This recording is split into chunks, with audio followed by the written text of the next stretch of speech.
Welcome back to The Pew, everybody. I'm your host, John Edwards, and man, am I excited for this episode of Just a Guy in the Pew. I have a friend of mine in town giving a parish mission and working in a parish that I frequent a lot for daily mass, so it's right around the corner. He called me and said, man, I'm coming, I'm in town, and let's hang out. So that's what we're going to do today with all of you. I'm excited to tell you that my friend Damon Owens is joining us again today. If you've listened to the show for a long time, I think this is like he's now a four-timer or something. We're going to have to give him one of those gold jackets like the Masters or something here in a minute, or green jackets. But I'm so glad to have him in here. And if you don't know who Damon is, I want to tell you real quick before I bring him up. So Damon Owens is an international speaker and evangelist. He is also the executive director of Joyful Ever After, and he is the national parish engagement officer for Communio.org. He was the first executive director of the Theology of the Body Institute. Damon has dedicated 3 decades to evangelizing through the renewal of healthy relationships, marriage, and the family.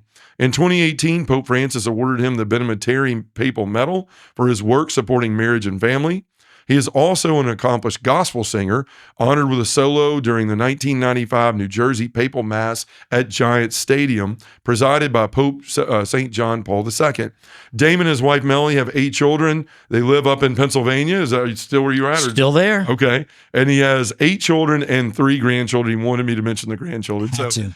So without further ado, folks, it is my great pleasure to welcome back my good friend Damon to the show. Hey, Damon, my pleasure. Good to be here, man. Man, when I think of Memphis, I'm coming to Memphis. First thing I think of is you. Second is barbecue. There you go. So I want you to know. You got to throw Bish in there too. Somewhere. Oh, Bish. That's absolutely, without question. There you go. But, well, man, it's awesome to have you here. Like I just, it snuck up on me. I saw an ad for it through St. Louis. I love when a friend sends the flyer. That's right. It's like, hey, boom, I'm coming. And I saw it. I was like, dude, we got to get together. And the beauty is you do a lot of things when you're in a place. You don't just kind of come in and do one thing and jet out. You're usually here for a couple of days. It's a gift to travel, even as pain as it is. And, exhausting. Yeah. But you're somewhere new that you get to be there for, a few days. Well, and obviously Memphis loves you because this is like your 4th or 5th time back here, I guess. It's an answer to prayer. Yeah. I really do enjoy being in Memphis. I really do. We do too, man. You're becoming an adopted son. That's yeah. There you go. Well, Speaking. I can't give you the key to the city, but I can give you a key to the studio or something. Well, you did, 'cause I'm looking on your wall and I'm like, man, up there with Bob Schutz and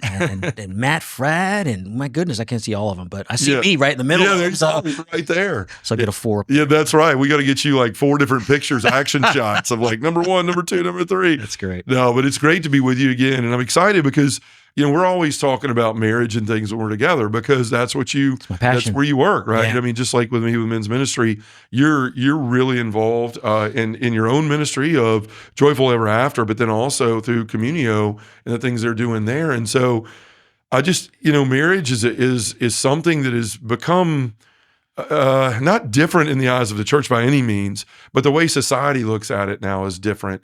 And one of the things I wanted to talk to you about today was just where the state of marriage is, like in the world, also in the church. What's going on with the trends in marriage, because you see reports out there that like people are just choosing not to get married and living till they're single. And, a lot of times an I do becomes a we'll see if they even do try to get married. So there's a lot of stuff like that going on. And then just the relationships of marriage. People are always asking me, these younger single men, when I'm out speaking, they're like, man, what's it like to be married and what should I know? And, my first thing is like, you're going to realize how selfish you are. But but there's a lot of stuff out there that I just want to kind of dive into today and just have a conversation about. So I guess just let's kick off with whatever's on your heart, just, starting here with marriage, talking about that. Yeah. I think we can go universal to particular. Sure, right? yeah, and that's there's right. a hole in between there. And You be the brains, I'll work the cameras. Right now on my heart really is the role of the church, literally the parish, when it comes to marriage renewal. And marriage renewal is the goal. Let's be very clear. And there's an urgency to it. There is a collapse in marriage that we're in the middle of. Yeah. That if we don't appreciate the gravitas, like the gravity of this, there's the reality that God will do what God's going to do, right? He can show up in a minute and change everything, but it's going through its own Golgotha, right? It's going through its own passion where the mockery, the spitting, the throwing, just the rebuke of marriage, and we could spend all the time in the world looking at the wounds behind that, the failure of men, to be men in marriage, the failure of women, to really live, their vocation and their genius. We can do all of that. Sure. But without even getting into we can just look at the facts, right? Yeah, and there's a 31% decline just since the year 2000. That's a third fewer people getting married. And it's part of a 61% decline since 1970. Wow. Which is, on sacramental marriage, is even worse. It's closer to 74, 75% fewer sacramental marriages since 1970. And again, if you already know what marriage is, you're giving just like you're giving, because you're like, what, how's this going to work? Yeah. But I'm finding a lot of my work, at least at the institutional level, working with bishops, vicars, pastors, to build substantive relational health ministry at the parish level with Communio. That's what we do. We got to start in the beginning. We got to look at the data. What does the data show when it comes to the cultural expectation, understanding of marriage? And it's got to be more than hand-wringing. It's got to be more than anecdotal. It's got to be more than just an angst about, the decline in marriage, but the specifics, what's happening. And one of the profound connections that Communio makes based on our nationwide study of faith and relationships is family decline drives faith decline. Yes. Yeah, So, and obviously family life is centered and rooted in around marriage. So if you look at sort of the connecting pieces, marriage is a high leverage ministry investment. In other words, you invest in this and you get this. Yes, sure. And you look at some great ministries going on. Men's ministry, it's at your heart. You look at youth ministry. You look at young adult ministry. You look at college campuses with the women's ministry, all of it. All of it, right? It's in many ways the constellations around, the rise and fall of the health of intimate relation, particularly how we date, how we're marriageable, how we find marriageable partners, how we prepare for the sacrament. And even further, I started there, the cultural imagination, right? There's a phrase that's going around about cultural imaginary. I haven't heard that. What is that? Oh, man. So Carl Trueman, I believe, is the author, but I also picked up a bit of it in the University of Mary book, From Christendom to Apostolic Mission. Oh, sure. Right? Father Shea. Monsignor Shea. Monsignor Shea, yeah. Of course, his name's not like anywhere in there, but everybody calls it Monsignor Shea's book. Exactly, right? Yeah. But this idea that, culture, the world, as it were, sets certain expectations about what things mean in different eras and seasons. In other words, we don't have the time or the energy or, the brain power to define everything that we say. Sure. When I tell you that's good, there's a certain sense, oh, good. First of all, what good is. Yeah. And then that being good is sort of part of the cultural milieu. We all agree that helping an old lady cross the street is good. And we think that's just universal. We like my 16-year-old, my 15-year-old daughter be like, duh. Yeah, sure. But it's not duh around the world. Yeah. This is in our culture, particularly the fruit of Western civilization, influenced by Christianity. We elevate helping the poor, helping those in need. Those are very Christian values, even if there's a long arc where the end is sharp. So that's what I mean. The cultural imaginary is we all agree on what's good, right? And even when we fail at it, it's just the imaginary is got a dominance. And when people act against it, there's the cultural like, oh, that's horrible. Right? Yeah, sure. And what we're in a phase now, Monsignor Shea was making the case of a change of age, not just an age of change. I'm sorry, a change of age, not just an age of change. Sure. In other words, things are just fun. We're moving from this Christendom, this cultural imaginary. Like the moralities of the morals of Christianity and all those things were dominant in the world. Exactly. They're not the way they used to be, correct? And we're in the midst of them changing. Yes, that's correct. And it's not if the moral is the one that's in our face. Yeah. But it's other things, like, is it good to be married? Yeah. Is it good to make marriage what, like Brad Wilcox, a sociologist, talks about, a cornerstone of our life becoming human, like 20, 25 years old, and when you build a life together as a young couple? Or is the imaginary, no, you got to get your degree, you got to get your finances in order, you got to get a house, and then you might find someone, with your JD, MD, and, your bills, and you're 30, 32 years old, and people are like, oh my gosh, you went to med school, you went to Harvard, you went to, blah, blah. But you're 32 years old and you're not married. Sure. Now, I'm not talking about by circumstance.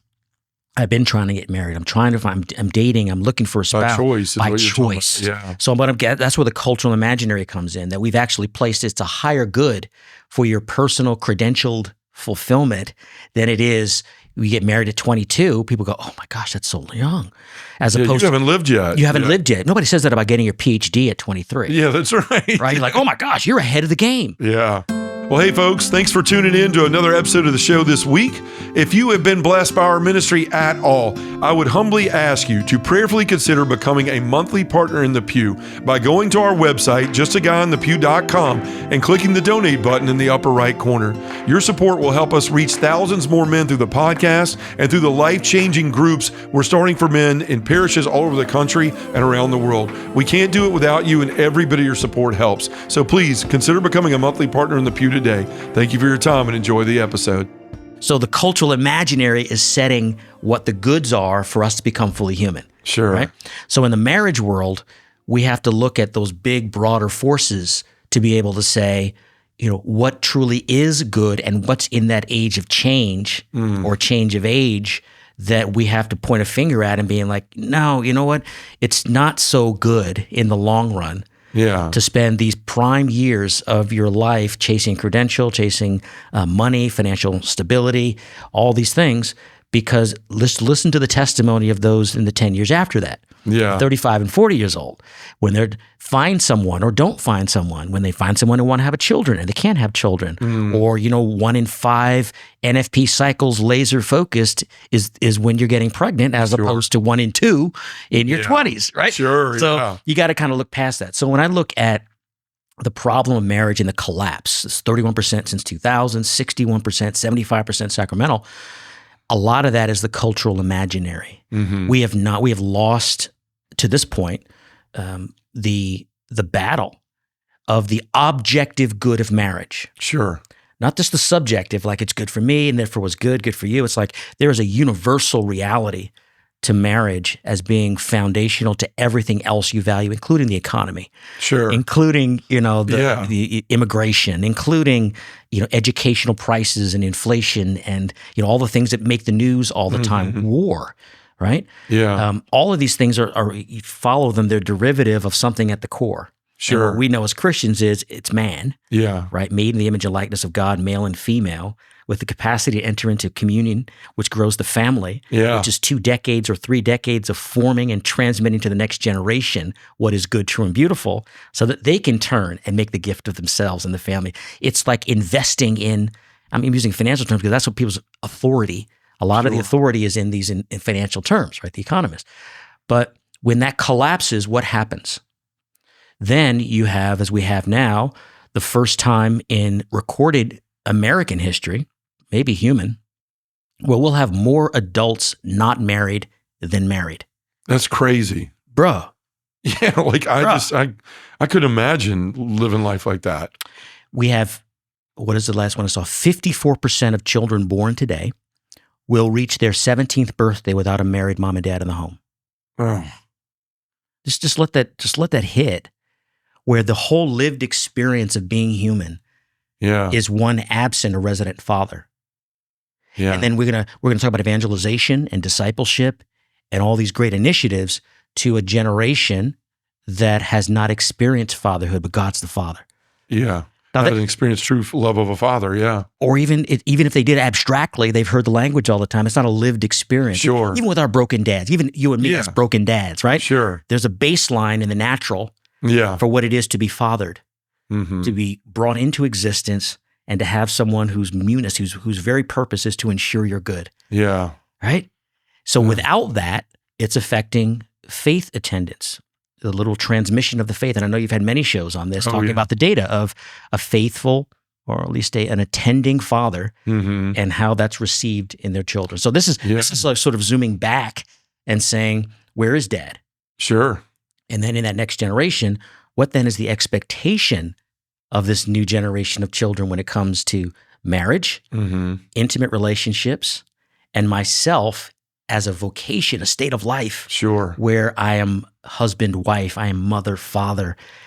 And when you do that, then the gravitas starts to take its rightful place. Yeah. So that's where my heart is. My heart right now is about getting those in leadership, particularly in the church, in the parish, to put marriage not at the top of the list, but at the bottom of the foundation. Yeah. Like, this is about looking at the basement and saying, like, this isn't a reno of the kitchen.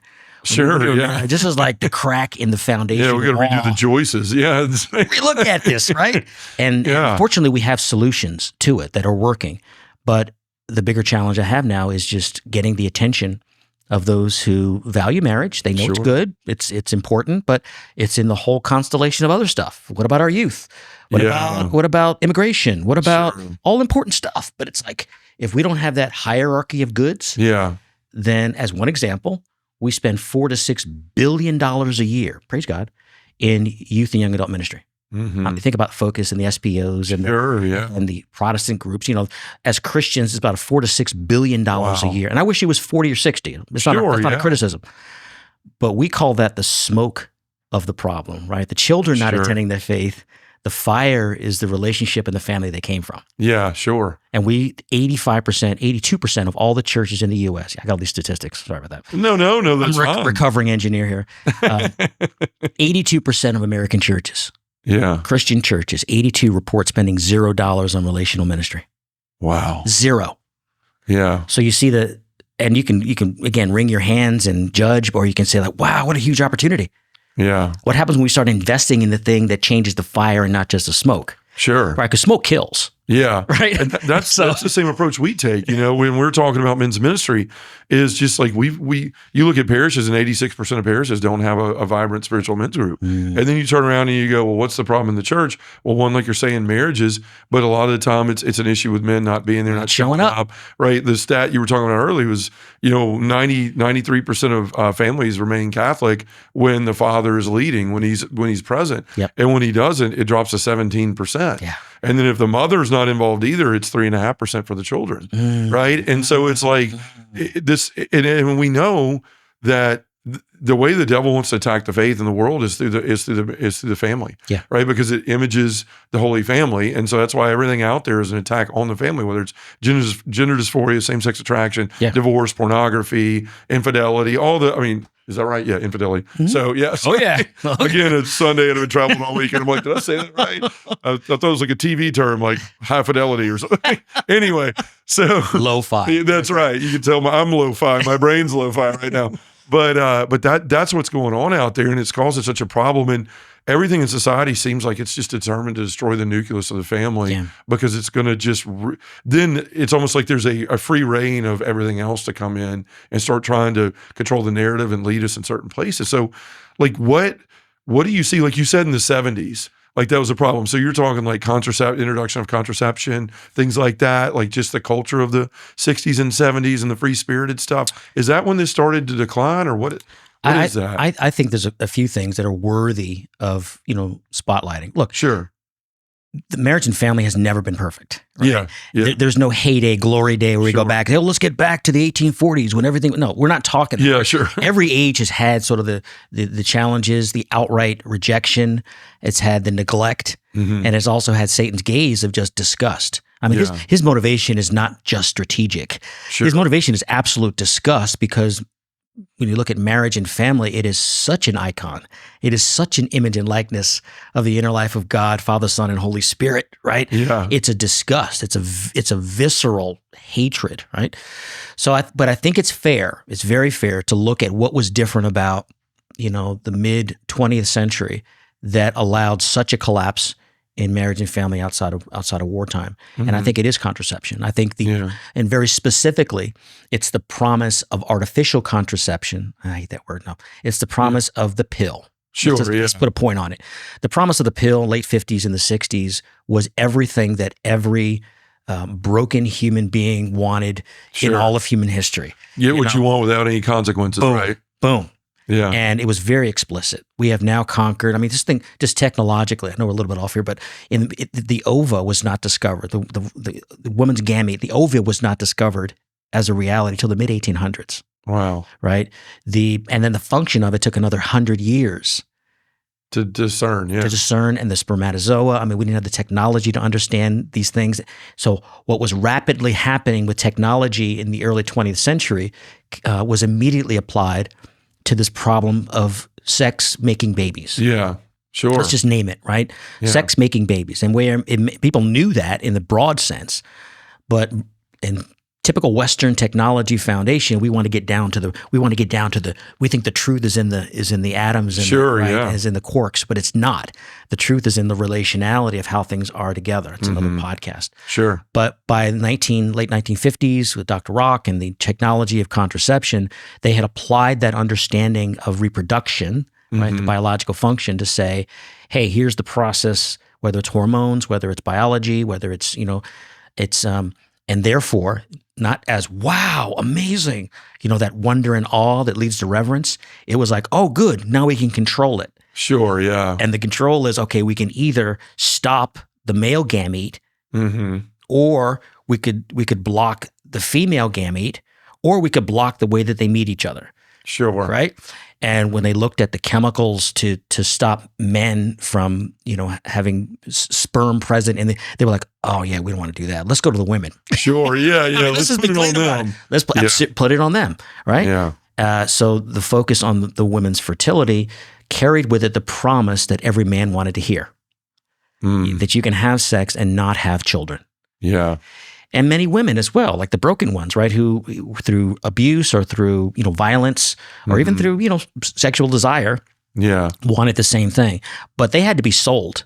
Sure. Right? Hefner didn't sell the idea in the 50s with Playboy, right? He sold a magazine that was already there to be consumed. It took a women's movement to convince women that their liberation is tied to their ability to separate sex and children. Sure. Think about that. We didn't need a men's movement to convince men, right, that you can all. They were already in. We're already in. It's like they were already on the team. Yeah. So yes, so I think it's fair, long answer, to say that the advent of modern contraception changed the social imaginary. Are we back to that, right? Sure. Of men, the relationship between man and woman. And it fed what was always there at some level, this desire to make that relation transactional. Sure. So if that started it all, then what are you seeing now out there? Like, what are you seeing right now that you see are the main causes of why people aren't getting married? Like, what is take us to the mind of somebody that's sitting there choosing their career, choosing everything else instead of choosing a family life? Like, what are the issues that are keeping people from getting married now? Like, where does that begin? Yeah, it's a great question. And honestly, I haven't thought about it in that sense. So I think if I did it real time, I would say, respecting the diversity of people, right, and of experience, we can pick broad categories about what the influences are. The data is pretty clear. Sure. One of them is, again, the social imaginary is financial success equals human success. Okay. So that materialism, that desire for you are what you can show for your work. Yeah. and the vast wealth of America and the West. And that same sort of false sense that you can have whatever you want if you just work harder. Sure. Right? If you work smarter, you work harder, you can have all of this. And we don't like to say we have social classes. Yeah. But we do. And then we say, well, it's because, we're rich because I worked harder. Yeah. You're not rich, you're poor because you didn't work. We run a whole false narrative about performance and outcome, and we all buy it. It's the American dream. Sure. Right? But the American dream society or whatever that they talk about a lot. Yeah. That's right. Yeah. So I think first one would be, there's a global cultural imagination around what success is, which means you have to do well in school, you have to get into college in order to get a good job, in order to make a lot of money, and to have access to the American dream. Now, this is in Black America, this is in white America, this is in poor America, this is in rich America. It permeates all these classes, right? If you don't go to college, people go, oh my gosh, what are you going to do? What are you doing with your life? What are you throwing your life away? And we're talking about 17 and 18-year-olds, if not earlier. Doing this. So it gets pumped in from the beginning. And even as the price of college goes up and the loans and the acceptance of six and sometimes 7-figure college debt. Well, in this idea that vocational jobs are lower than people, right? Like that being a plumber or an air conditioner or a guy or a mechanic. When I used to work in Napa, people would say they'd see a mechanic walking somewhere into a Walgreens or something after they got off work. They're greasy, dirty, and they're like, oh, who would want to do that? And I'd sit there and hear people say that. I'm like, that guy probably makes more than you're going to make in 3 years in 1 year. Yeah. I'll see when your car comes in because that labor charge. That's right. Yeah. But that's the thing. There's a looking down on that. because you didn't do this or you didn't spend this. But then we have people that are they can't even get out of water. They're underwater for years because they spent all this money to go to get an education. And how many of those people are coming out and I've got a marketing degree, but I'm doing something with annuities or, just trying to find a place in the workforce and then starting that cycle of trying to get to a place where I could see in that point where you could venture yourself, like I couldn't even have a family. I can't even provide for myself in this moment. Like I see where a lot of that could impact those things. So that's the first one. It's yeah, sure. It's financial, right? And who's been sold most about that, I would say, is those who haven't had access. So women, girls, STEM, technology, getting them in the game so that they're right now, as they are, outpacing men in college by a significant margin. You're talking about 60 to 7% women at many colleges, even especially some of the elite colleges, which spawns, I think, is the second issue. And the second issue is from that, finding a marriageable partner. Yeah. One of the other, unspoken things or yet to be spoken, just like the debt that's required to have the facade of success. Right? People expect, you got $100,000. Yeah, but you got a dental degree. You're good to go. Yeah. Well, the other reality is that women prefer marrying men of their same social status. Okay. Now I'm referring to Dr. Leonard Sachs. I'm referring to some of the data, that we have in terms of finding a marriageable partner. Mm-hmm. And so as there are more women outpacing the number of men in college, where do they find a spouse of the same or the aspiring social class? Yeah, because there's not as many men. There's not as many men. Yeah, right? Doing all that. Yeah. Exactly. So the measure of what makes a good husband is now lensed through financial success and status match. Oh, man. Instead of relational makeups. Exactly. Yeah. So the other challenge then is finding a marriageable partner, particularly in those prime years when you haven't worked on being marriageable yourself. You're working on your degree, you're working on your social status, you're working on your financial stability, and now you say you fall in love or you're attracted to someone and you're 24 years old and you're in college, grad school, first job, whatever. This is I think is the rise in cohabitation. Oh, yeah. Because when we look at the average age across time of entering into a long-term intimate relationship, we used to call it marriage because marriage was the social norm of what you do in that situation. Sure, yeah. Where even in the 1960s, the average age for a woman married was 25 and for a man, 26. Before that, it had been actually, my God. So it reduced. It was younger than that, but historically, 25, 26 was when marriages typically happened. Now we're at 30 to 32 in these, right? So when you look at that time, cohabitation is the time where, I can't get married now because I got to finish my degree. Right. I'm not sure. I have to have all my things in order. Right. Yeah. And I'm not sure, he's got to finish his thing. I'm not sure because he's working or, he's not, that same social status. You find the pool of people that you consider really marriageable, very slim. Sure. Very slim. And so you got the financial piece, you've got the social status piece. The other thing is the ongoing result and fruit of no-fault divorce. And again, that's not a big wall we're just going to throw at, but what again happens when you see your parents, the ones who brought you into existence and pledged themselves each other in love, now ending their relationship. And, in the 70s, they were saying, kids are resilient. And, as long as you give them what they need and you co-parent and you do particular things. Yeah. And that even that predominant thought is gone because it's universally understood that there is either a direct external or an internal impact in knowing that love doesn't last. Oh, yeah. So when I love you is not a law, that changes. It's an immutable, unchangeable reality. Yeah. I love you really speaks about how I feel about you. And even when I commit myself to you, that commitment, has got a timestamp. Yeah, that's right. And you may not use those words, but your lived experience is that it's not good enough just to love each other, even though that's the dominant. And it's become more of a contract than a covenant, right? Like that's really what it becomes at that point. And it's more responsible to treat it as a contract. Sure. So as an aspiring, financially successful woman, you are no longer under the, what was the Gloria Steinem, not Gloria Steinem, there was a book and it said, a woman needs a man like a fish needs a bicycle. Oh, yeah. I mean, that was like a quote from the 60s, right? I forgot what the woman's name. But anyway, nobody says that anymore. But the mentality now is still, you don't need to get married. Sure. You don't need to have a family. And certainly you don't need to have kids that are going to keep you from the career that you spent 12 years or longer. And you won't enjoy your life. They'll take all this money. Won't be happy. They'll do all this. Exactly. And then you'll always be a slave to other people. Yes. Yeah. So again, this isn't a blaming of women as much as it is recognizing that, because a lot of that, I mean, rightly has to be understood as a failure of us as men. I mean, Father Benedict Rochelle used to always say, Damon, you know what caused the 60s? And it was sexual revolution? What, Father? The 50s. That's right.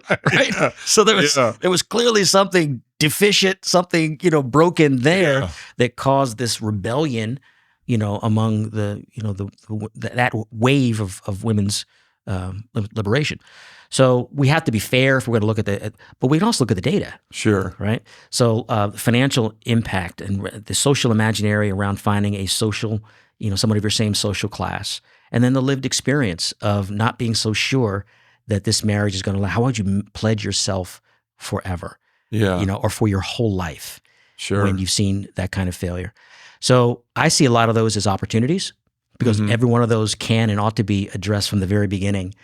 And like most of the other things that go in ebbs and flows over the centuries and realities, the church has been the leader in every one of them. And I'm learning more and more about these. I mean, you hear about the, Roman time. The first sexual revolution was Rome. Yeah, sure. With the underground church.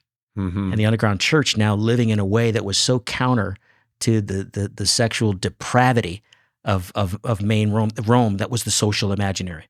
There was nothing to have a boy slave and sexual access to anyone if you were of a certain class. That was the norm. There was nobody going, oh my gosh, she's with a boy. Oh my gosh, she's only 11. Sure. It was sort of like, well, you've got the status, and these people are not as human as you're. They're not citizens. They're not, Yeah, sure. So in that environment, the Matthew 19 living out of, the indissolubility of marriage, whether it's the Jews or the Christians, that without going and protesting around the Colosseum or around, change the culture. Right.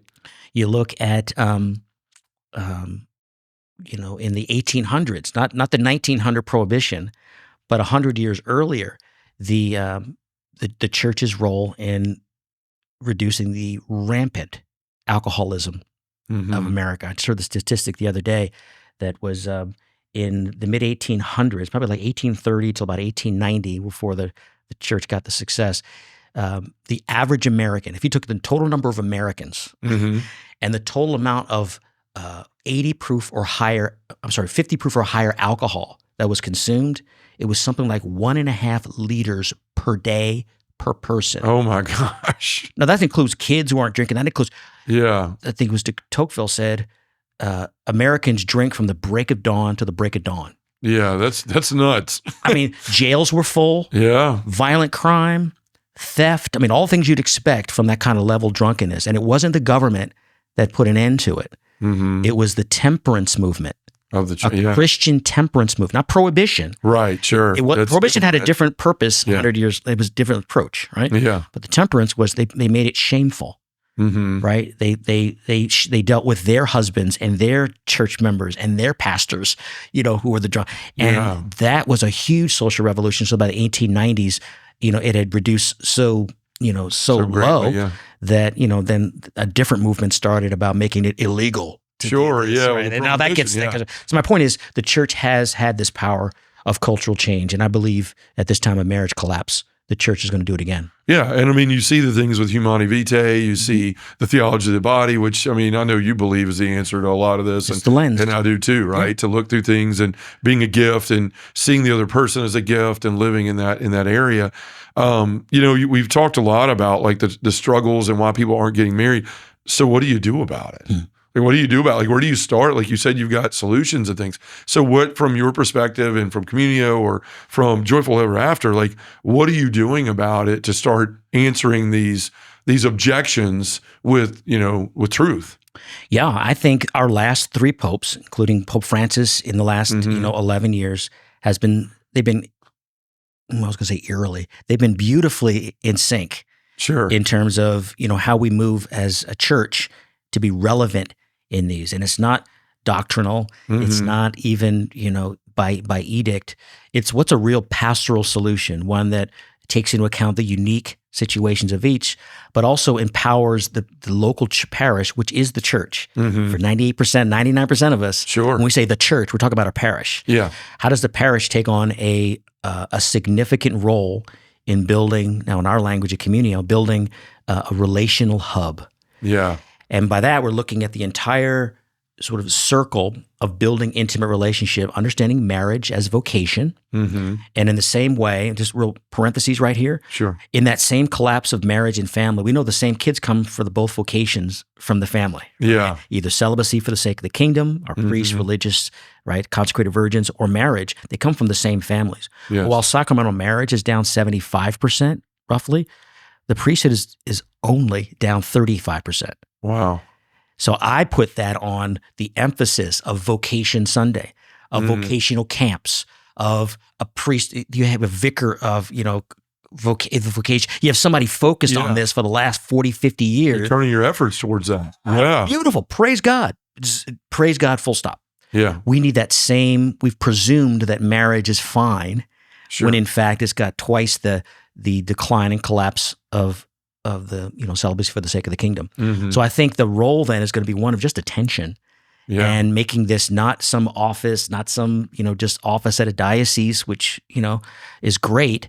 It really is great, but the work has to be ordered to the lived experience at the parish. And so what do we look? We look at singles, marriage preparation, marriage enrichment, and marriages in crisis as a single competence at the parish level, so that you literally have a team, I think 3, 5, 7 people, Sure. who are looking at the calendar throughout the year and saying, how much are we investing in building the marriages of the people in our pews? Yeah.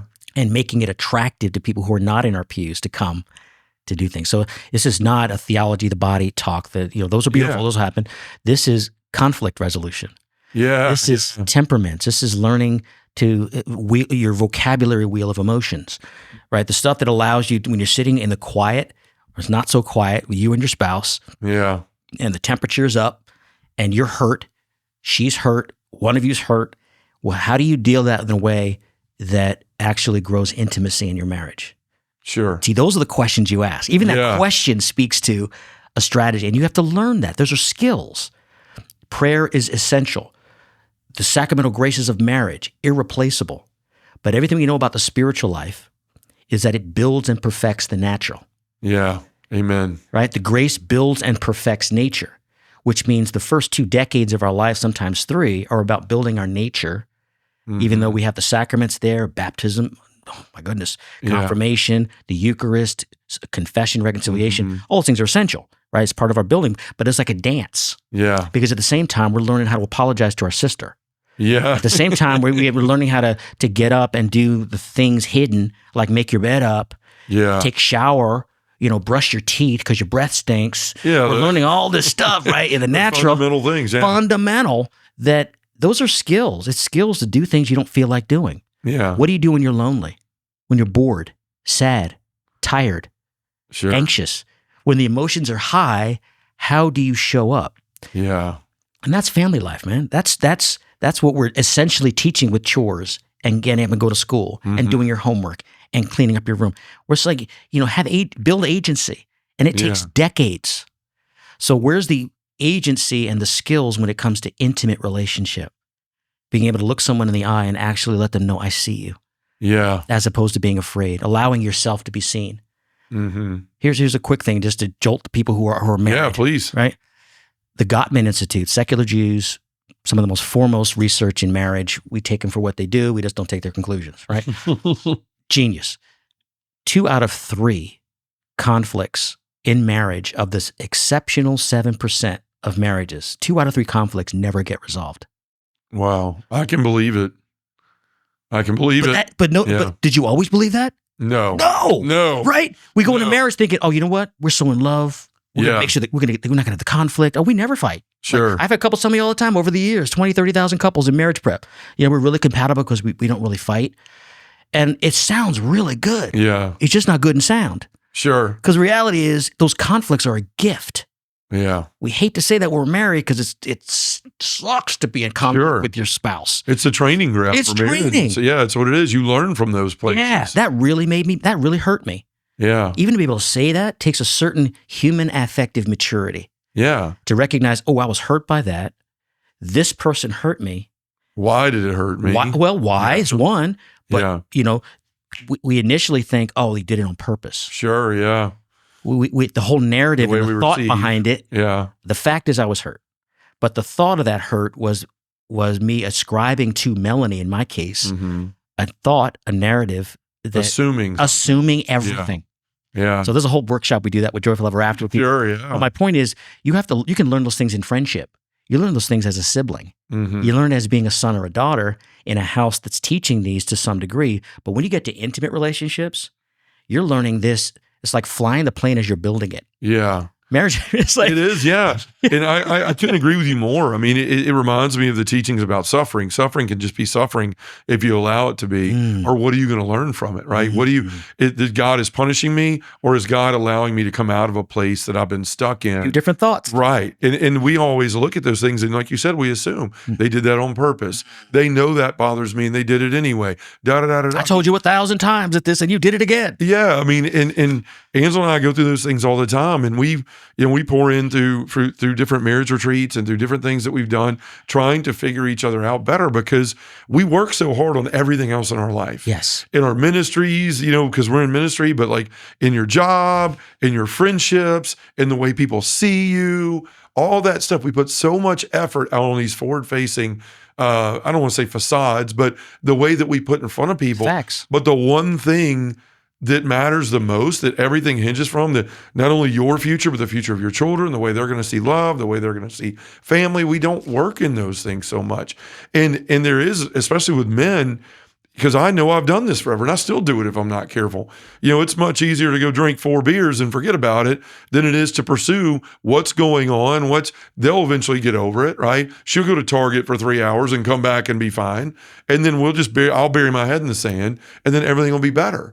But then we turn around and we wonder why, like 2 weeks later, there's an explosion of some sort when nothing was ever talked about, nothing was ever dealt with, nothing was ever just assumed you're fine, everything's water under the bridge, and it's not. Mm-mm. And because we don't deal with these things, it's easier to, as you're saying, run from conflict than it is to deal with it, right? And I think I was reading something from Sister Josephine the other day, and she was talking about that. I do too. And she was just talking about how much easier it is just to kind of whistle past the graveyard, if you will, when there's conflict and things. There's something, but I don't want to open that can of worms. Yeah. Well, that can's going to open whether you want to it or not. It's just going to be at a time you probably don't expect it, because we don't want to address it. We're kind of hoping things will just go away and just heal on their own. Yeah. Right. And it's just, that's a lot of expectation to put on somebody who may or may not be able to themselves see in a mature way how to work their way out of a conflict or out of a solution. So your two heads butting so many times, but as you're saying, the danger is in the silence, right? Not talking about it at all and just letting things fester.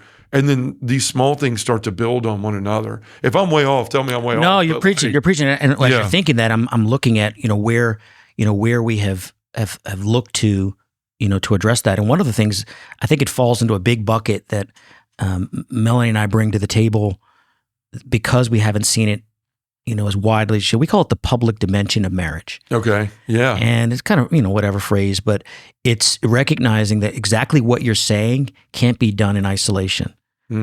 We think, if I just did this better, or if I do this new skill, if I do these things, those are sort of we break it into intrapersonal. Like, what does Damon need to work on to show up well with Melanie? It's virtue, it's knowledge, it's strengthening the will. It's all those categories, right?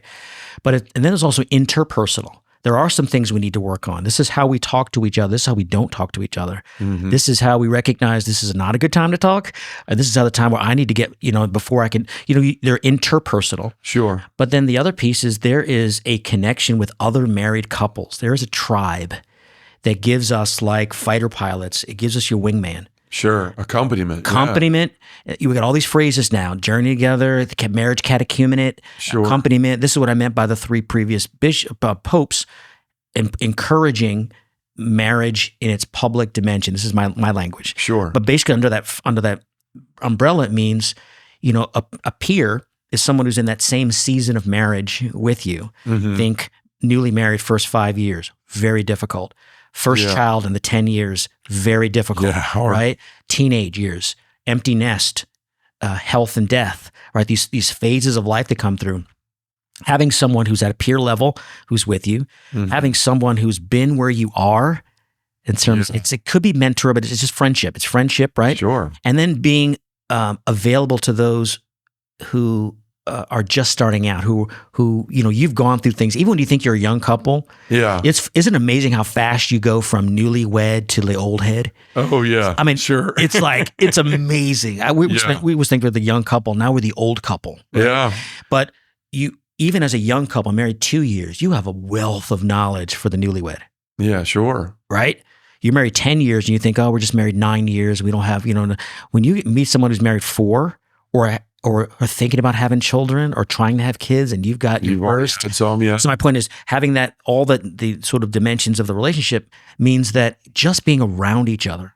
I'm not talking about a video workbook program. I'm not talking about, the small group where we're going through all the, I'm talking about everything you've experienced at the men's fellowship. Sure. Being available and expected. Yeah. Back to my social imaginary. We think we can live great marriages if we do everything we're supposed to do as a man and as a woman, that the marriage is gonna grow because, we want it to. And it's just a lie. There's a reason why we marry, and a witness is essential. You can't marry without a witness. Yeah. Amen. Right? Amen. And that witness, there's a certain accountability when we're there, either as bridesmaid or man of honor, or part of the wedding party, or even as part of the in the wedding, or present at the wedding. We're saying we're here with you. That's what we're supposed to be saying. Like, we're here. We expect you to live up to these vows. We were here when we heard you say it. Sure. Don't say it didn't happen, because we were here as witnesses that you pledged to this, and we pledged something that's impossible to live under our own power. So what are the helps that are available? Who is the church when I have, temptations of infidelity? Sure. Who is the church when I have an addiction that I haven't even acknowledged? Who's the church when I've built up all of those suppression things you're talking about over so many years because I wanted to be the good husband to make sure we didn't have conflict. So all those unsaid arguments and things like that. They're not undone, right? They're unsaid, but we're having them in our head anyway. Oh yeah. Oh yeah, but this, and I'm going to do this, and blah, blah, blah. Oh yeah. And then get those 2-3 beers, or we take the drive, or take the walk, or go work out, or go run, and we come back and we've got the emotions down. Sure. But it's unresolved in the sense of, we haven't worked it out interpersonally. Sure. So I'm using a lot of words. For the devil to get in there and throw coal on. That's his playground. That stuff, right? Like, she doesn't love you. She doesn't respect you. She doesn't this. She doesn't that. And look how they respect you at work. Yeah. Look how everybody respects you at work. And you come home and treat you like you don't deserve that. Yeah. They don't respect anything you've done. They don't appreciate anything. Like, that's exactly where he gets. And it does. It really seems like those old cartoons where the devil's just whispering, like Tom and Jerry, where you had the two different cats, the angel and the devil's just whispering in your ears. And I know that I experience that still sometimes. And I have to stop and say, look, this isn't right. Like, there's something else here that's trying to keep this going, to get me to do something. And if you can catch your breath long enough and stop and think, you go, like, all this is going to do is further hurt our situation. Yeah. Right? Like, whatever I'm thinking, these feelings, these aren't good. They aren't of the Lord. They aren't, but we don't even have that skill for a lot of people. So I was going to double on that. So that is actually a skill. That's one of the skills we teach, right? So the narrative, the charitable interpretation is one, right? So something happens, it's clear in your head, this was intentional.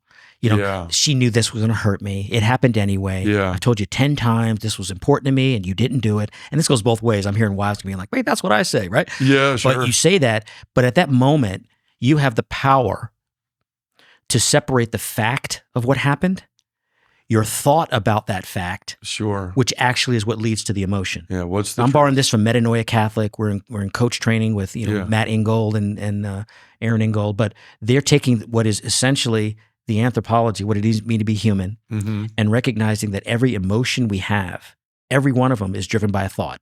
Sure. But only a portion of that thought is actually fact. Amen. Yeah. This is just universal. Sure. So the person that ignored you, you yelled across the mall, hey, John, turned my way, and then kept walking. And I'm thinking, did he just diss me? Yeah. What did I He do just to him? dig me? Yeah. You know, and I'm nursing that till I see you again. And finally I see you somewhere. And I might tell somebody else, like, he's getting a little stuck. He's got a podcast now. He thinks he's all that. Sure. Yeah. He's got a logo. He's doing, I saw them all yell at me, looked at me and ignored me. And then all of a sudden I meet you and you're like, I'm like, bro, what happened? You really dissed me. You're like, what day was that? He said, Yeah. I didn't even see you. Bro, Yeah. I literally just had my eyes dilated. I was at the thing and I was at my day. And you've had this whole narrative. The whole going on narrative. the whole time. That was a choice. Yeah. So one of the skills we teach is affirmatively make it a game, gamify it. Yeah. Find the most charitable, ridiculously charitable interpretation and be intentional about it. Yeah. You know, they look me in the eye. I heard they said this about me, but you know what? I bet like he must have lost his job, or maybe I bet he had a day where, or I don't know somebody's what's going on, but something else might something. But just come up with something creative. And that's a form of charitable. generosity too. It's like to magnanimity. It is generosity. You're right. It's all of those virtues. Yeah. So being affirmative in it not only helps the negative. Yeah. There's even neurobiology that talks about, the changes in the brain when we intentionally look and experience generosity. Sure. The charitable interpretation literally uses and reinforces different neurons in the brain. So if you want to look at it biologically, neurobiologically, you want to look at it spiritually, you want to look at it in any sense. Sure. Exercising charitable interpretation as one example of a skill is a way that we internally we capture and have agency over our thoughts. Yeah. We're not controlling, we're not repressing. We're saying, wait a minute, what actually happened? What's the fact there? And many times we can't do this on our own. Sure. So back to the public dimension. Right. I got my bro, John, and I can call you anytime to being like, man, I'm pissed. Yeah. I did this, and this, and I was wrong. And not think like, oh my gosh, I'm Damon Owens. I can't call another guy who's in the ministry. And part was like, what will he think of me? Yeah. I've got that public persona you were talking about earlier. Yeah. But that's the same that keeps us from confession. Yeah. So that's a big lie. Oh yeah. Somehow, what's the priest going to think of me? Not just the priest. Yeah. My priest who knows my voice, who knows my name, who knows, that we think is this. So my point is, these things have universal power. We get it in this area, we'll be able to strengthen it in that area. Yeah, and you're talking about, this goes back to scripture. This is what St. Paul talks about in Romans 12 too, right? When he says the renewal of your mind, right? And then he talks later on, he says, take every thought captive and make it obedient to Christ. Yes. And that's what he's talking about. So many people go, what does it mean to renew your mind? And that's exactly what he's talking about. I love it. You have a choice in what you think.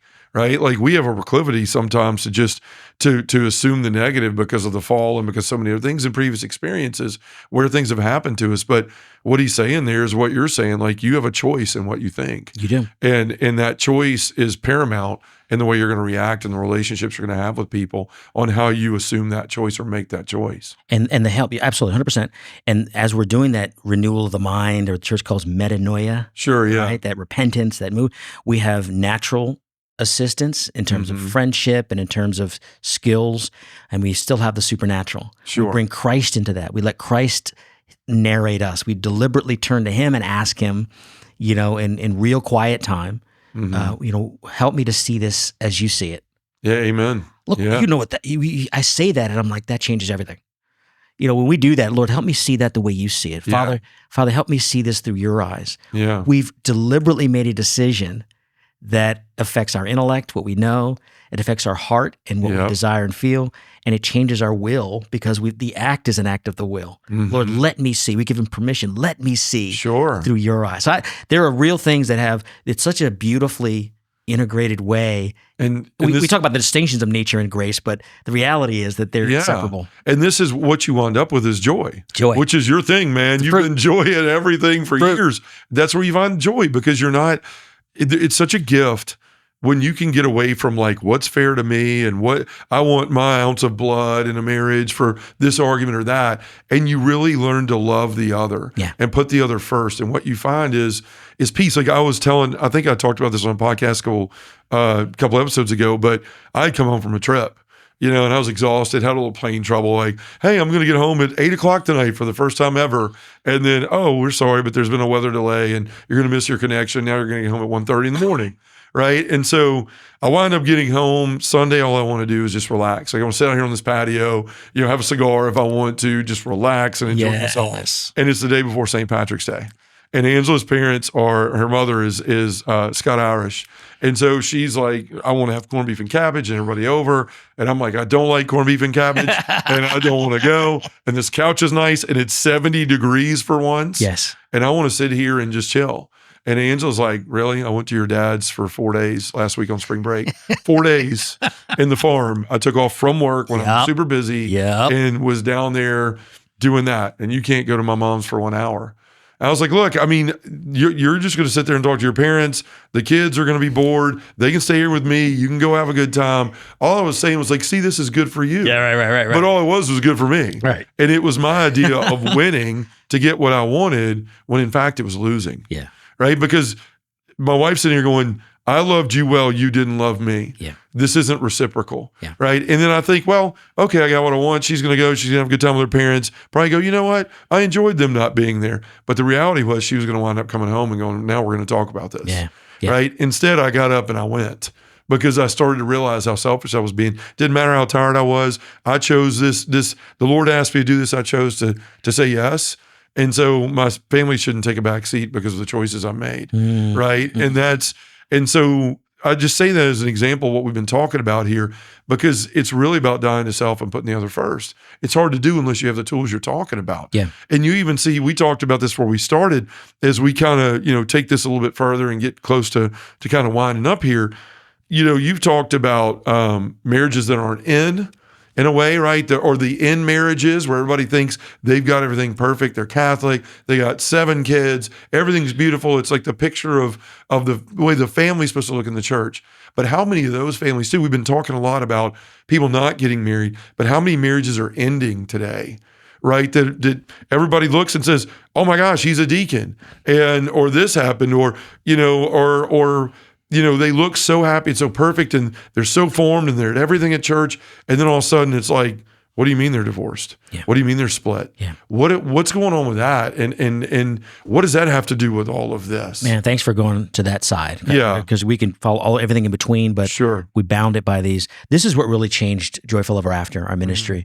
We sponsored the Catholic Marriage Summit in 2020 at 39,000 couples. Oh, I remember. Right? Yeah. And then we did Epic Intimacy the next year, emotional, physical, intellectual, communicative. This is all over COVID. So this wasn't the core mission of Joyful Ever After, but we're doing what we got to do. Yeah, it was a way to make hay while the sun was shining. So here we are with, literally 60,000 couples on a mailing list that, so we decided this pivot in the ministry to get back to what we really started with. And it wasn't about events and it wasn't about programs. We wanted to build these couple quads, make it normative to be in marriage together. And so we did this brilliant email campaign. There you go. There was no ask. We weren't selling anything. It was a total just mindset shift.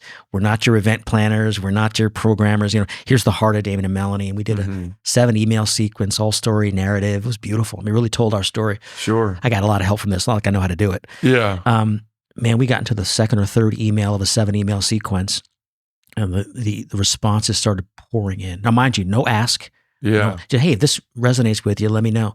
Yeah. And the stories was from these people.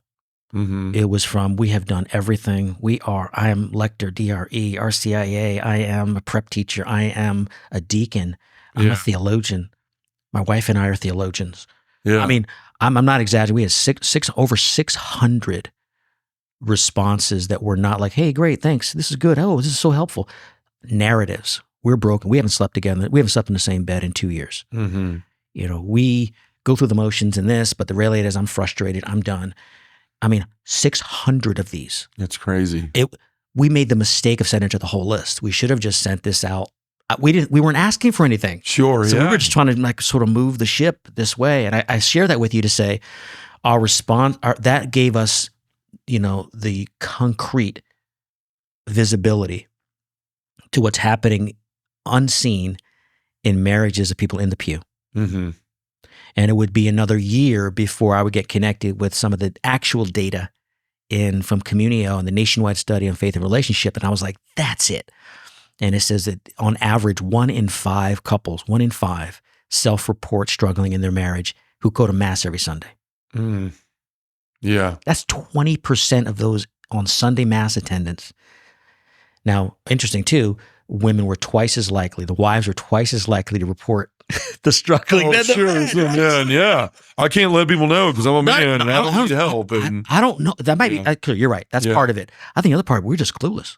Yeah, Because we think struggling, we think the ones who are already separated, we think it's some catastrophic, but our, women have this charism, this gift, this genius to be able to sense, separation, isolation, and abandonment before it actually happens. Right. So, point is that there are people struggling right around us.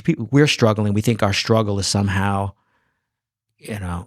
temporary, or I don't know what it is. I haven't analyzed that part of it. The point is the struggle is real.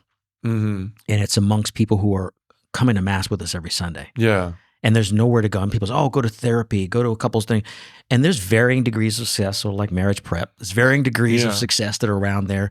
A lot of failure when it comes to couple. Retrovise, fantastic program. Sure. Many couples get that, but it's not for everybody. Well, and let's be honest, like a lot of those things, whether you're talking about marriage or men's conferences, women's conferences, those are mountaintop experiences, right? You get shot up the Jesus roller coaster and you come flying down the other side just as quick. Maybe you pick up a couple things, but you get home, you're right back in the thick of things, right back in the mess. And what was once a good idea is now we're in the thick of things again. And we don't know how to apply the things that we learned because we didn't learn the skills. Mm-hmm. We got a good idea presented, but we didn't know how to utilize it. That's right. And that's what happens. Like in men's conferences, they're bonfires. But like, who's taking the flame back to the parish and starting something with a men's group, or marriage encounters, things like that? They're all good things. Anytime we can present a different way and models and ways to help people are good. But eventually, we have to get to work in what's been told, and we have to have people to show us how to do that. Yeah, you have to have those skills, and that's what you're doing. And I'm honestly, I've told people this. I've learned so much from you in terms of what you have distilled and what you're teaching in leadership level when it comes to men having sustained community and building. I'm genuinely. Wow. Well, thank you. I didn't know that. No. Because if it works with men, then there's something human about it, right? And there should be a complementary distinction with women and how they naturally collaborate and they build. Women's groups is easy to do because they all openly desire open to it, yeah. Right. And from men, we have to find sort of the code and that key. And I learned, you and Devin Shad and, I'm leaving people out now, but folks who in the men's side have sort of figured out how and when do we reach out for that kind of help. Mm-hmm. So the categories you look at are vision, lack of or need for, skills. We talked about that today, and community. Yeah. So vision, skills, and community, we're going to need different things at different times, but all that should be available like right here without having to, pay $100 an hour or pay, to get professional therapeutic help. Yeah. That may be necessary. Which a lot of people can't even afford. We can't afford, or it might not be necessary. Yeah. There's a lot that is. I'm not dismissing any of these. Again, we're in a golden age when it comes to, this understanding of things, but we can't use the same hammer for every problem. We need to have the nuance, the maturity to recognize that the dearth in friendship covers many sins. Yeah. When we can fill in that dearth with community and men's, we find that when we do need therapy, full-blown therapy and counseling, we know precisely that. Interview any therapist that you and I really respect, and they will tell you most of them people that they're dealing with don't need therapy. Right. They need a friend. Right. Some of them do. Praise God. So now we actually make their job clearer. They stay in their lane. But friendship, coaching, mentoring, these are all different relationships that are needed at different stages in this. So I just think as we start to mature and look at, marriage, in my case, men in particular, what is it that a man needs to show up as a husband in his unique marriage with his unique temperament and his wife's unique temperament, household and culture that's unique that they're building. Yeah. So you take all these universals and then you got to do the work, like you said, of bringing home the fire that really is those things from the bonfire that actually do apply to my house fire. Sure. And that's progress, not perfection. Yeah. You trial, error, win. Sure. Trial, error, win. Yeah, there it is. And we enjoy that. And you need both of it. Like you've got to work on yourself and you've got to work on your marriage. Like that's the thing. You can't, there's some things that you're going to have to work on personally to be able to go into that marriage and work on those shared issues, right? I mean, vulnerability, humility, surrender. There's a lot of those things that start in that place. And, it's just like when we come to the faith, faith. There's a degree of like, I have an issue and it needs to be addressed, right? That's vulnerability. Then I can't do it myself. Humility. I need a friend. I need accompaniment, right? Surrender. I'm going to now go and do that because the alternative is losing my marriage or things I don't want in my life, a terrible life for my children, being in a house. I mean, my dad, been writing a book and told some of his story. And when he grew up with parents that fought all the time in the house. And he was the youngest kid out of 6. And so my grandfather got his hand caught in a cotton gin, and 4 of his fingers were ripped off. Oh, Lord have mercy. So all of his siblings were older and married and moved out, right? Had kids. They were living up here in Memphis. So my dad was in the Army, and some of his friends that had been going over there and trying to help, like milking cows and doing all these things, they couldn't do what he was able to do. And so they had him honorably discharged. They wrote and said, look, he's got to come home and help his family. The first thing he did was he sat down with his parents when he got home, and he said, I've listened to you fight my entire life. And if I hear one more word, I'm gone and I'm never coming back. And this is the kind of things that we have to realize, that like this idea of winning and losing fights and arguments, and it's not just us. It's the people, the children that are in the home. It's going to affect those generations beyond us. And it's going to affect our church. Like this is why marriage is so important. And I love to have somebody like you on that's in it. I mean, obviously you're in marriage and I am too, but I'm gifted to speak about certain things. And there's certain things that other people are way better at speaking about. And that's why I wanted to have you, because there are these problems and there are these issues and there's solutions. And just like we're doing with men's ministry, like you said, like, look, put away the videos and the programs and the manuals that say do this 2 minutes in and 4 minutes in and 6 minutes in. Let's get to the root of like the truth of what's going on and what do we need at that human level? And how do we start to address that, to have the openness from the other person, right? To even be responsive to that, right? To even be responsive to that, to listen to those things and to be open to what these things might be, what I need to change, not seeing the other person as the problem all the time, but what is it in me? And then how do I come to the table again with a different mindset, with a different relationship that's going to broaden the horizons of this marriage and make something possible that wasn't before? Because I simply didn't know what I was doing. And so what you're offering now are the tools and the ways to help people to actually do that. I see your approach is like a lot of things are shotgun blasts, right? There's an issue, here's a DVD set, good luck, or I guess I'm dating myself. Here's a streaming service or whatever else, right? Here's this, and it should hit something that you might find helpful. Where I see what you're doing with Melanie and with Communio being like, no, we're going to take a sniper rifle and we're going to aim for a small target and we're going to work that target and this target and this target in a holistic approach until we help people actually have what they've been looking for. No, I like that. And if I'm wrong, tell me I'm wrong. No. I respect that view. I think my temperament is one of I've been one of the assessments was I'm a field general. Yeah, sure. That's just the way I think. I need to see how things interact, how things move on the entire field. And then see where the gaps are, and then move the troops over here. So yes, we're focusing on that sniper of as a spouse, how do you show up for your husband? How do you show up for your wife? But we're also looking at all the good things in this golden age of catechesis that already exists, and looking at the field and seeing like, look, everybody's bunched up over here, say marriage prep or in counseling or the anatomies of the wound and all those beautiful things. And beautiful, thank you. But look at the gap now between here and here. And there's a huge gap right now in what we call marriage enrichment. Marriage enrichment, if you ask somebody if you're going to go to a retreat weekend, they're going to be like, oh, is everything okay? Sure. Right? That's the first thing to say. Right? As opposed to, well, no, I get my car changed 4 times a year with the oil. Oil change, right. Taking care, it's maintenance. Exactly, right? So there's a gap here when it comes to really effective, where it's changing my marriage with that. The other thing is that there's another barometer, there's another success thing that goes under the categories of men. It's all Ephesians 5. It's the end of Ephesians 5. Where we measure as, a wife, husbands should love their wives, right? And wives should respect their husbands. It's 5:34. So that unconditional love is the barometer, is the measure of a wife's success or joy in marriage. Whereas a man, it's unconditional respect. This is borrowing from Malcolm Eggridge and respect, right? So we got to maintain that there's a complementarity to that. Sure. So when we focus on finding ways, as you've said, they're really finding ways of expressing unconditional love. Yeah. regardless of my feelings, my tiredness.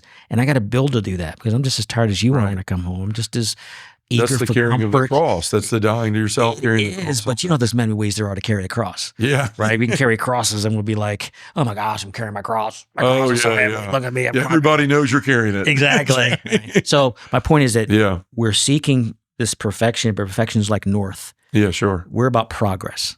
Mm-hmm. A little bit more, and then it's all in mercy. Where's that next step? It's like, God, show me that next little footstep to take in the right direction. And then when our wives do that, we give them the grace to be able to. Yeah. Recognize. Sure. Well, let me ask you this as we close then. Your final thoughts on somebody that may be sitting here listening that's had a mindset of, I just want to put my own life and my job and getting everything first. What do you say to them about marriage? That may be in a mindset of, I don't need to get married or any of those things. It's not necessary in my life. What would you say? A couple final thoughts here, just boom, boom, boom. And then to the people that are struggling in their marriage and what advice you can give them moving forward with that. So for the first group of people, I would say, check your authorities. I found that the biggest challenge is about authority. So if the authorities in your life are telling you career, credential, job, success, happiness, check the fruit of those who are on the other side of that. I mean, Sure. for yourself, for your sake, check the fruit. Are they living the life that you want? Or are they serial single? Are they divorced? Are they, genuinely joyful people? Mm-hmm. Because in the end, it's about the joy. Sure. And what we're getting at here is not being single by circumstance, which we have to be really tender about. Right, yeah. But by choice or by neglect. Right, yeah. Right. Oh, yeah, I definitely want to get married. I can't wait to get Someday. married. As soon as I. Yeah. So that's the people that I would challenge. I wouldn't challenge those who were by circumstance, Doing everything because they there can are to find someone. That's half my email. Half my email is, how do I find someone? So you and Jason Everett. Exactly. And I send half of them to him. Yeah. So, but the other is, having that humility, as you said, Sure. to check the fruit of those who are on the further up that path that we've been sold. Because that's the social imaginary. You've heard it in college. You've heard it amongst your professional peers. You've maybe even heard it in your own family. And when it comes to authority for them, last thing is look at the data. Look at the data, and even soft data like self-reported happiness, average income or security, or even lifespan.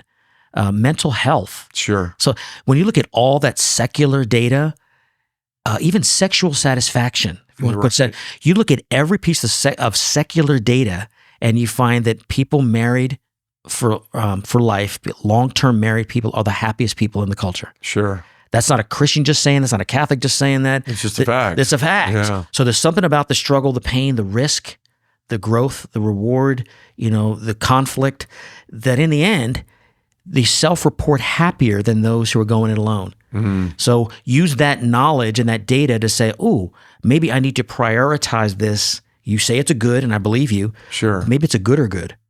Oh, yeah. Maybe it's the goodest good. Yeah. And then would that challenge you to change, again, moving from that capstone marriage mentality, it's the capstone of my life, after I built everything up, to cornerstone. It's okay to eat ramen noodles for the first 3 years, while one or both of you are still in med school. Yeah. Or you're having your first baby, or you alternate who's getting the advanced degree because it's your passion. It's okay to, not even okay, it's actually it's solidifying. It's a solidarity with that. So that's the group I would talk to. For those who are struggling in their marriage, there's another way, right? I understand how lonely you feel. I understand how frustrated, and I understand the shame. And even the frustration in finding the help that you need. Most people are very scared. I get scared when my marriage is in that desolation. So be not afraid. Be not afraid of doing the work you'll have to do now until we get this thing sorted, to find the tribe of people that won't give you the answer, right? But will give you the confidence and the hope that whatever you're dealing with, I'm talking like health issues, addiction, abuse, infidelity, there is a solution that doesn't automatically mean divorce. Right. It could mean separation for your safety and others, right? It could mean, finding your footing until you're able to get back into the season. There's lots of paths, is my point. Sure.